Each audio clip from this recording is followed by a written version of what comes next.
What's up guys, Intellitech Studios here, and today we're doing a full in-depth review on the Eureka WorldVac DirtAlert. Now, like a lot of names for vacuum cleaners, the name WorldVac and even DirtAlert doesn't really tell you a whole lot about this specific machine. It might tell you a little bit about its feature class, but not much about the machine itself. But if you're familiar with Eureka, you will notice that this body style is very reminiscent of the Victory line of machines, which was Eureka's clean air offering from the mid-90s up until the very start of the 2000s. This name was slapped on a lot of machines, as WorldVacs were not exclusive to the Victory style of machines.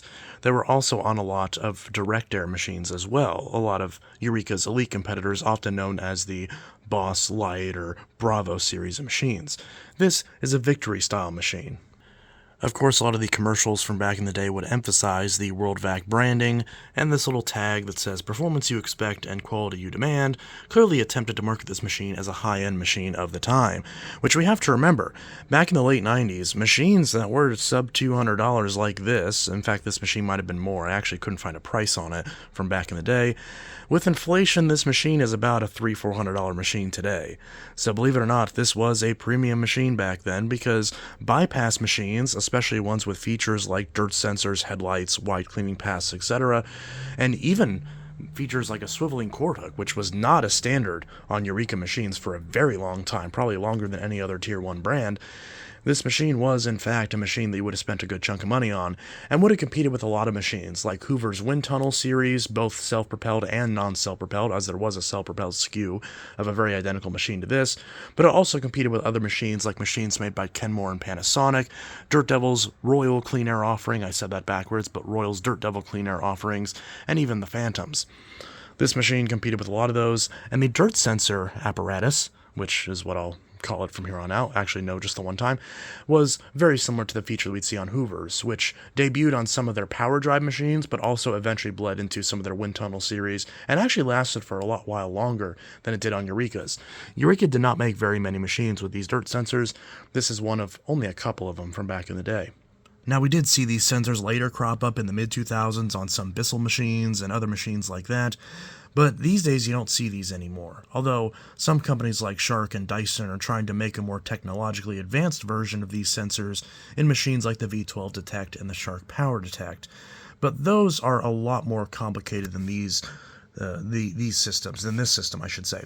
This system actually works very interestingly. There's a sensor somewhere in the machine, and I haven't found it yet, but it does exist somewhere in the machine, where as the air passes through it, there's, depending on the way that it works, some of these machines it's like a microphone, some of these machines it's like a little sensor, but the idea is that it will trigger this little light in here. There's probably a relay or a PCB in here. I'll be honest, I didn't open this up, I don't actually know, but in theory, there's a little thing that sends a signal to this. Yes, I'm explaining this very technically for a guy who also has a tech channel, but the gist of it is that as it would detect debris going through the air path, it would then illuminate the red light instead of the green light, which the green light was on by default, and as you'd expect, stop and go, clean, dirty, that type of stuff, So the idea is that if you're able to look at the lights, which they were pretty bright, you can, in theory, know closer to when your carpet was actually clean, and at the time they advertised this as a way of taking the guesswork out of vacuuming, so to speak.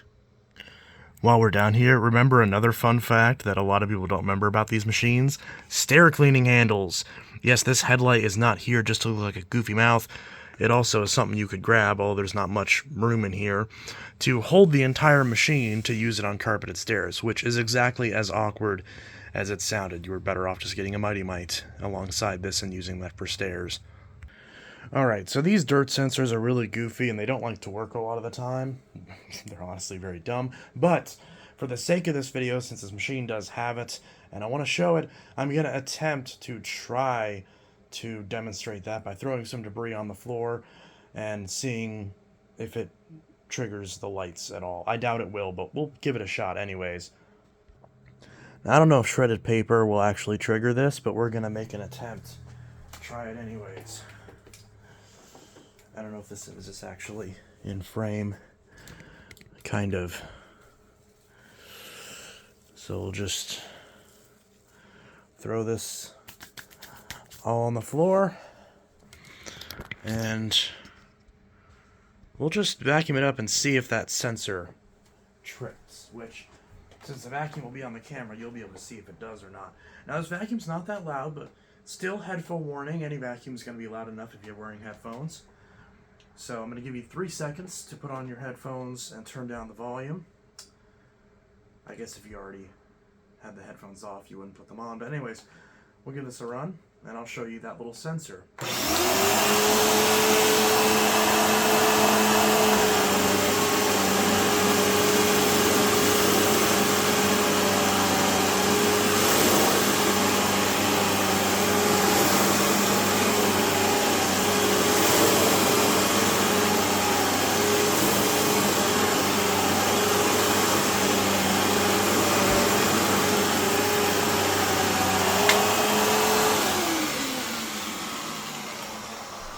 Great, so it didn't even, it didn't activate at all. Yeah, these sensors were a gimmick. Now, that's the thing. When I was vacuuming the floor naturally, it did actually go off. So you know what? Let's just see if we can vacuum for a little bit and see if this sensor turns on.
Alright, so we vacuumed pretty much the entire living room, and the sensor never turned red. Okay, I can assure you the sensor works on this machine, but now I'm just like, I can't get the sensor to work at all. So that worked out great.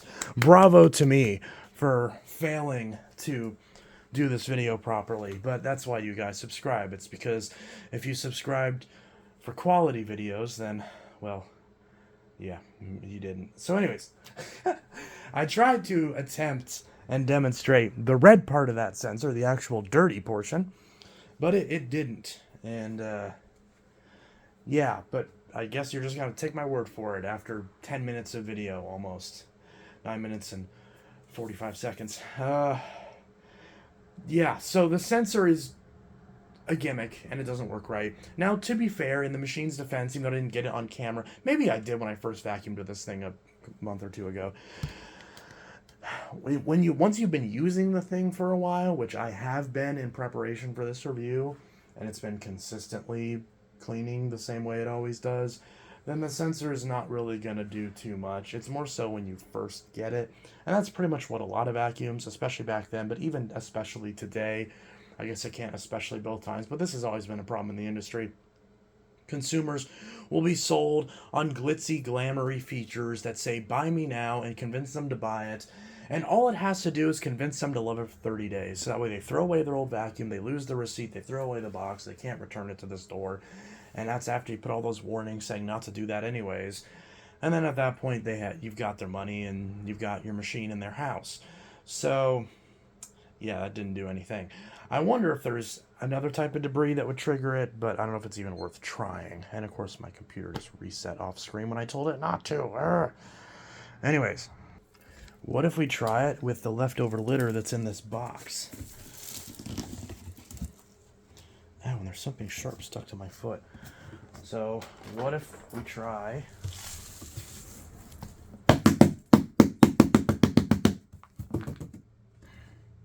There.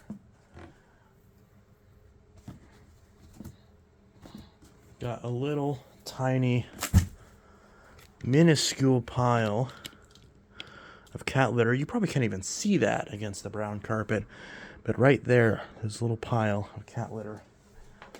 Maybe that'll do it.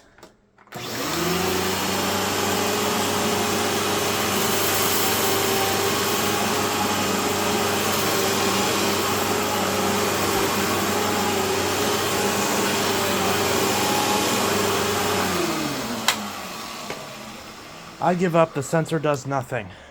Moving on. So now that we got that mess out of the way, let's talk about the rest of the machine, the parts that actually matter. Now, like I mentioned earlier, there's a couple features on this machine that set it apart from the more basic Victories, and that's what Eureka determined was good enough to give it the WorldVac branding and throw some television advertising this machine's way. First off, you got the wide 15-inch cleaning path, which I've always hated. It's always been a gimmick on machines. Some people like them, and some people insist that it's better for bigger areas because it covers more area. But hot take, if you believe that, then you're not using your vacuum cleaner correctly, because you're not getting anything done on this side. The suction, you can see the hose right there. The suction is on this side. To be fair, it's a little bit closer to the center than some of the later Eurekas like the 4870 Smart Vac, but it's still a far cry from the Excalibur, which was right in the middle. And a lot of the Eureka Ultras as well were also right in the middle. Obviously, any of the direct air ones are right in the middle. So, yeah, that's, actually, no, some of the directors might have been off to the side still, but still.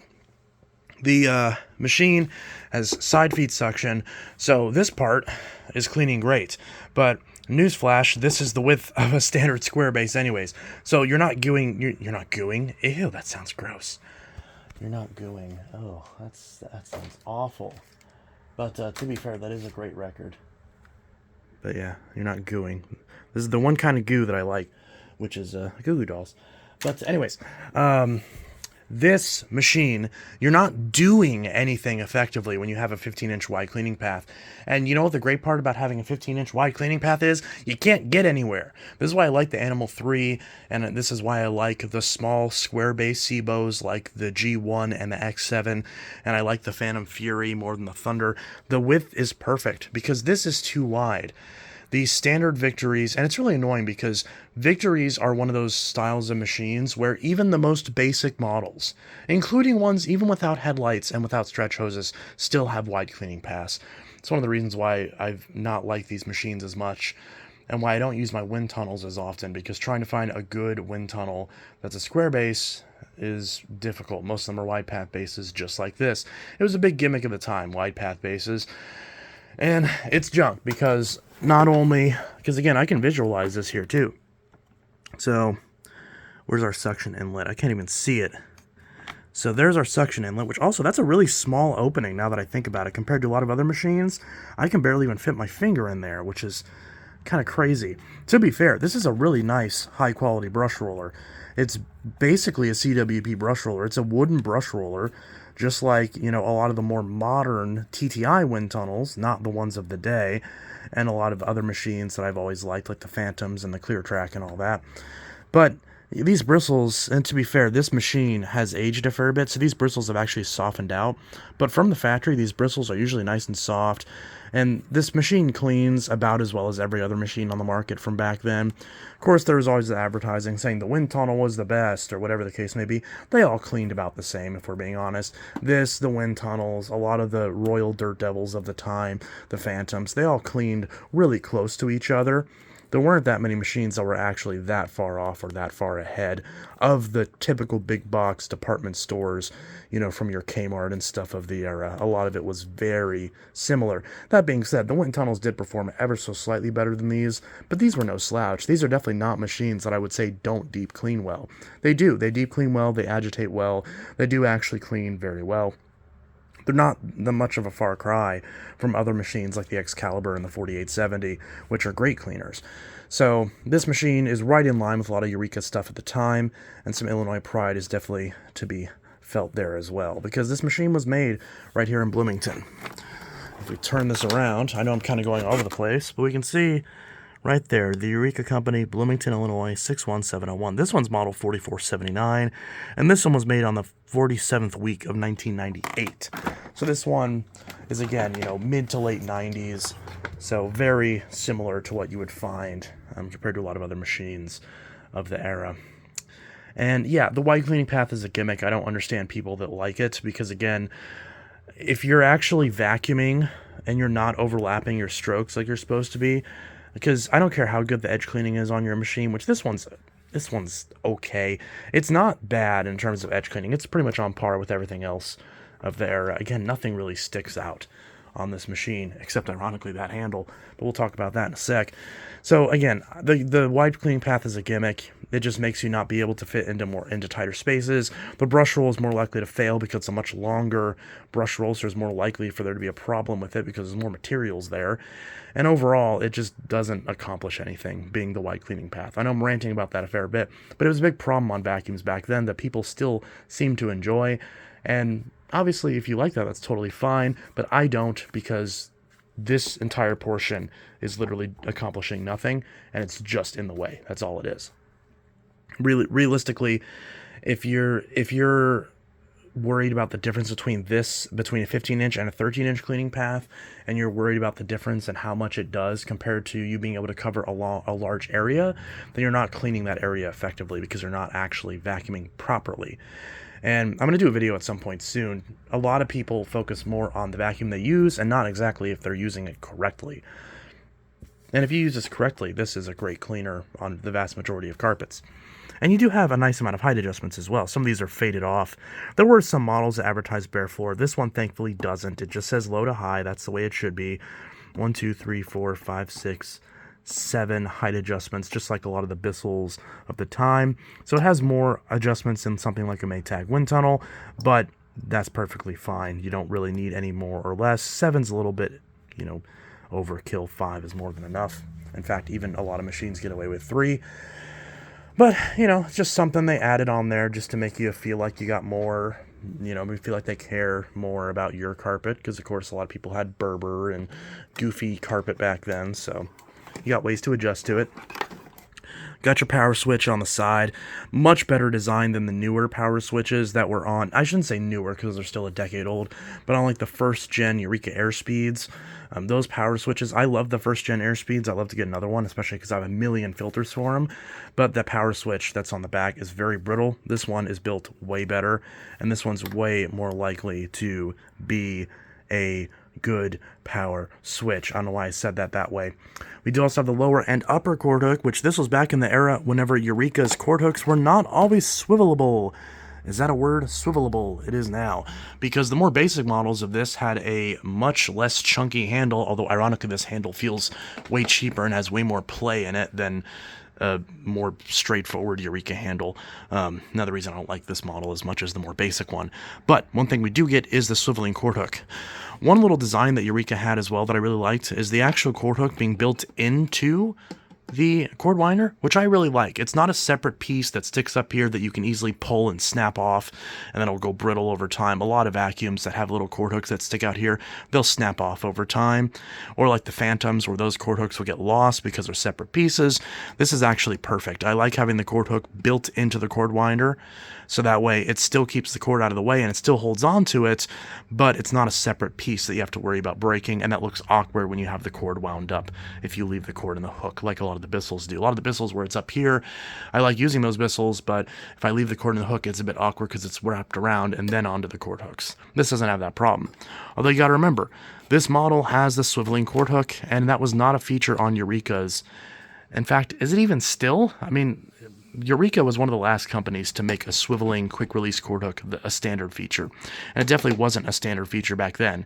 So for your, with inflation, $300 to $400, at least you got a swiveling piece of plastic, because that's what you deserve.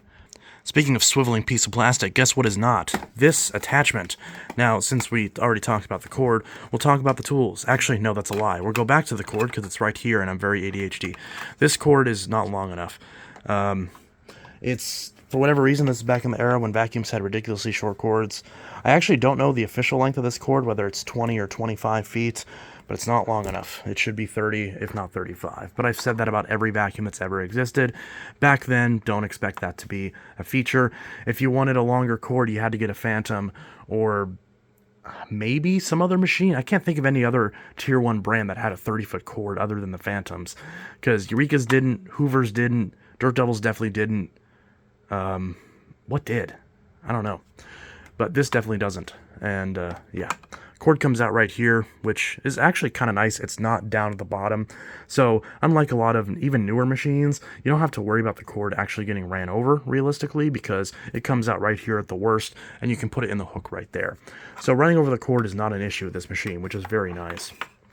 Now, back to this tool. This does not swivel, because I don't know why I mentioned that as a segue, because this swivels and this doesn't. I guess because you don't... Oh, no, because I'm thinking of the Bissels, that's why. So, the later Bissell Power Glides, you'd swivel this tool to switch between the dusting and upholstery side. This ugly piece of crap that for some reason you can't buy, even though they still make these. You can't buy these anywhere. So, if you want one of these for one of your machines, then good luck paying some jackass on eBay for a way too scalped price on one of these. But yeah, this garbage combination tool that they still use was the particular tool for this machine. And the vast majority of these Victory machines had this. I actually didn't learn until very recently that there is a SKU of this machine that has two separate inputs for the tools, where you actually can store on it the tools that came with the 4870 and the Excalibur, which is actually really nice, because those tools are fantastic. This tool is junk. And I'll be honest, I used it once and never again. The dusting brush, this is the worst combo tool. People talk about the Bissell combo tools. At least the brush side on the Bissell combo tools are useful for upholstery. This is useless. It is useful for nothing.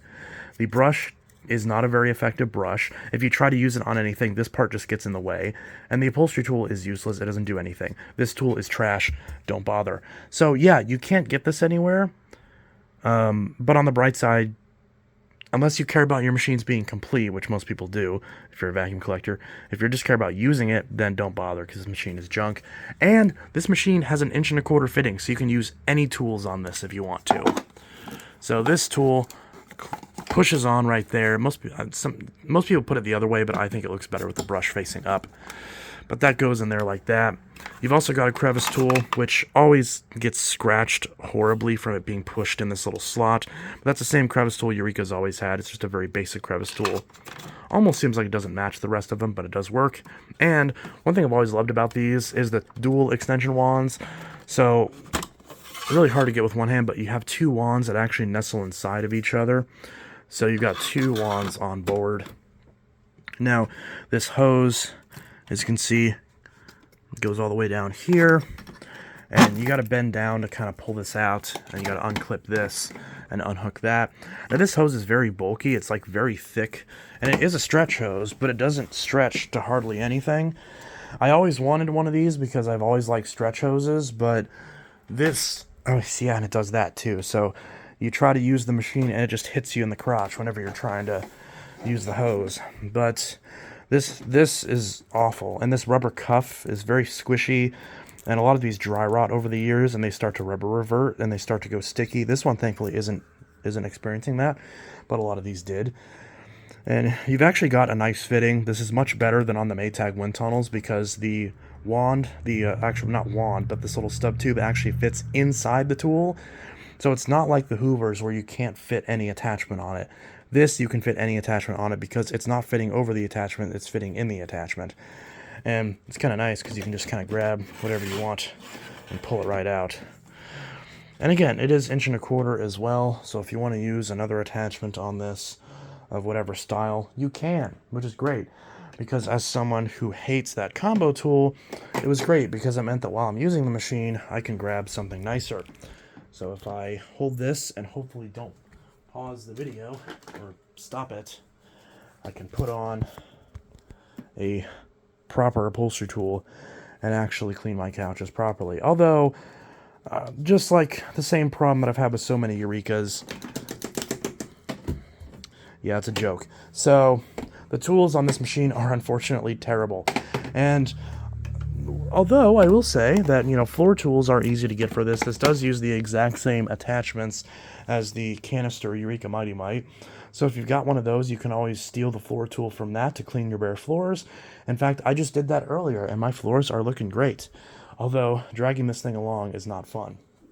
Because the way the hose is, whenever I was trying to clean with it, it would drag to the side like this. And I'd be kind of worried long term about that scratching my floor if I had a floor that I cared about that wasn't just a soft peel and stick tile. But if you have a nice floor, then yeah, definitely don't use this on your floor at all. Because even if you use it as a canister, the way it drags can scratch your floor. And don't you dare try putting that brush roll on your bare floor. Like everything from this era, it'll scatter it aggressively, you'll kick things all over the place, and it'll just make a bigger mess than it actually picks up.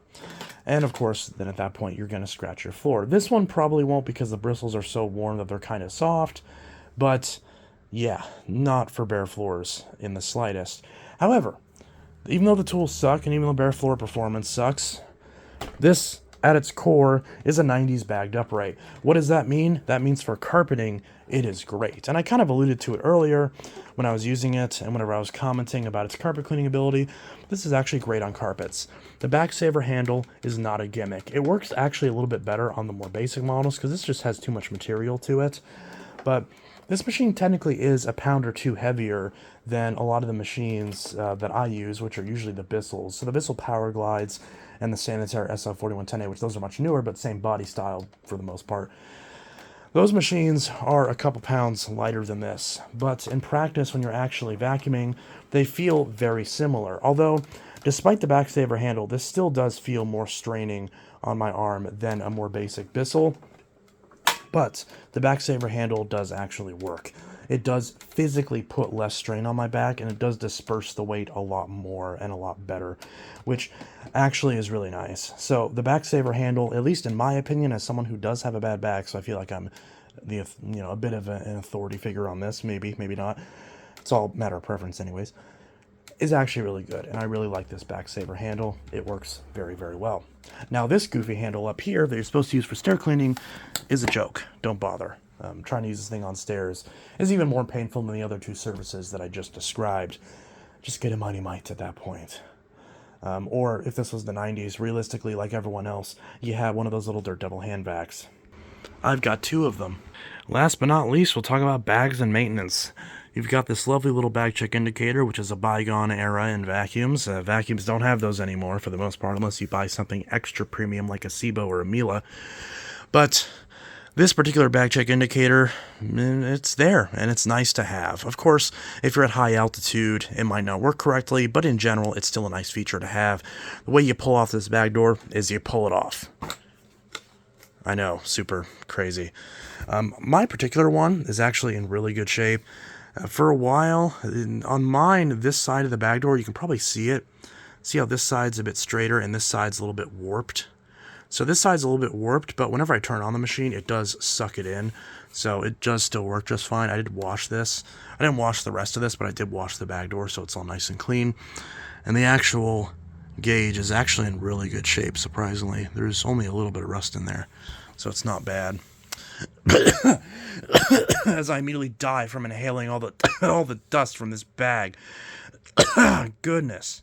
So one reason I never daily drive these types of Victory-style Eurekas despite the backsaver handle is not only because the difference is minuscule compared to Abyssal, but this bag dock is, and I use the word dock very loosely, it's not really a dock, it's more so a bag mold. This thing uses Eureka-style AA dust bags. Yeah, I had to actually look at that. But these bags, in addition to being a little bit hard to find these days, they're not terrible, but you can find them still, but you're not going to find them in any normal store. They're definitely not produced anymore, to my knowledge, at least not from Eureka. You might be able to find some generic ones, although I'll be honest, I haven't actually looked yet. But if I do find some, I'll link some in the description. Who am I kidding? I won't. I'll forget. But this bag is a pretty terrible design because the way you have to bend the bag downwards and then slide it out, and it's just a pain. And a lot of times these bags will leak and you'll get a lot of coarse debris. I've got one of these Victories that I got NOS, and during the very brief time that I've used it, the whole bag chamber just gets full of debris. You can also tell this filter is not the right size, but I've been too lazy to actually do anything about it. So, but yeah, like every machine from the 90s, this thing just got filthy. And of course, you know, whether it's bagged or bagless doesn't matter. Every machine from this era got filthy. And you might be able to find some HEPA bags for these, but I don't know if you can for this style. But yeah, so it is there and it does work. But yeah, this bag door, or bag dock, or I guess both, is not the best design in the world. But to be fair, it could be worse. But it's Eureka. It can always be worse. So this bag is a little bit strange. You basically got to line it up with these two notches, and you have to bend this part of the bag downwards so you can slide it in. So that way the hose then forces itself into the not the collar, but the hole for the bag. And then you just tuck it in and just hope and pray for the best, I suppose. But yeah, so, and one of the big selling points of this machine is, sure, like every Eureka of this era, especially the Whirlwinds, the amount of dust that it lets through the motor and what kills the motor is pretty bad, although this is much better than the bagless ones, and that's not an exaggeration. This did advertise having a true HEPA sealed vacuum filtration system. Of course, a lot of these seals are going to be deteriorated nowadays, but this is still going to filter better than a lot of modern machines out of the box that are, you know, something basic you get from Walmart, and definitely filters better than any modern Eureka. This does actually filter fairly well, has decent seals, at least they were decent whenever the machine was new, and this particular model, which is probably the biggest reason why I would ever consider keeping this, is this big, beefy HEPA filter. Now these were originally gray, but I had a black aftermarket one, and I decided to put that one on here just so it kind of fits the aesthetic. But you got this really nice, big, thick HEPA filter with a gasket on the filter itself. This is a fantastic filter. And you can't really find these too much anymore, and these gaskets do often go sticky. Like this one's actually going sticky a little bit, but they do seal very, very well, and this particular filtration is really good. Now it does blow out of the sides, so it can blow debris this way if you're not careful, but this filtration system is actually not that bad. If you run HEPA bags in this, or if you run paper bags but you baby the thing and you police it, this thing will actually filter very well. Now, I still don't necessarily see, you know, how it would be that much better in practice than, you know, any other machine with a HEPA bag, because realistically a lot of the heavy lifting would be done prior to that if you have a better quality bag. But this was from the era when Eureka took filtration, at least from the output of the machine, very seriously, and it does still hold up to this day surprisingly well. Also, one thing that holds up surprisingly well, a really nice, big, beefy carrying handle. So many vacuums took the idea of carrying handles for granted, and this, thankfully, doesn't. It has a nice, big, sturdy, beefy carrying handle, and it was a great way to be able to lift up the machine and carry it around. Now, the handle does stick out a fair bit, so you could whack it on something, but if you're just carrying it, it actually does work pretty well, and it's not super ridiculously heavy. Now, of course, the bag doesn't have much in it, and the cord is off. So if the bag's full and you got the cord on it, it could be a little bit heavier, just like anything else, but it's more than doable. You've also got these nice giant wheels on the back, and like every vacuum of the era, you have the ability to press the handle release a second time to get under low furniture. And since this is a bag machine, you actually have a hope at getting underneath furniture, although the headlight does get in the way a little bit. It's not bad. But these big giant wheels actually do help it with maneuverability, believe it or not. And that's it, pretty much. There's not really much else to talk about with this. And after 35 minutes of this useless review, hopefully you enjoyed it. But yeah, this is the full in-depth review on the Eureka WorldVac DirtAlert, the Victory styled machine from the late 90s. And yeah, a lot of people seem to really like these machines, and I've had a bunch of people asking me to sell this, so it will be for sale, because I actually do prefer the more basic budget model that I got at the same time as this, and that model matches my Mighty Might a lot better. But for the record, I did take the attachments off that unit, so that way I could review the attachments on this one. So please note that when I do sell this, it won't have attachments with it, because unfortunately I don't have spares, especially for that combo tool. But it otherwise will be in good shape. Anyways, I don't know if I forgot anything else. I really hope I didn't, because again, I didn't grow up with these necessarily. I grew up with the Whirlwinds, which were basically this machine but bagless. My mom had a Whirlwind for many, many years, but I don't remember much of that machine, because by the time I was old enough, she was getting rid of it in favor of her DC-07 that she still has to this day. Anyways, this was Intellitech Studios signing out with my long, in-depth, rambly review and deep dive into the Eureka WorldVac DirtAlert. I hope you enjoyed this video and found it helpful, and let me know what other videos you want to see on this machine before I throw it on the eBays. I am going to do a comparison of this between the other unit that I have in a more formal setting, so that, because I know I kind of touched on why I like the more basic model more, but I'll touch on that more in that comparison video as well. And any other videos you want to see comparing this to other machines while I've got it, be sure to let me know. Anyways, this is Intellitech Studios signing out. Have a good one. This is like the 4th or 5th time that I've recorded this video today, so if I do stutter and if I do stammer and lose my train of thought, I do sincerely apologize. But I hope you enjoyed this video nonetheless, and I hope it was at least moderately entertaining and watchable. Hopefully. Anyways, see you guys in the next video, and I hope you all have a good one. Peace.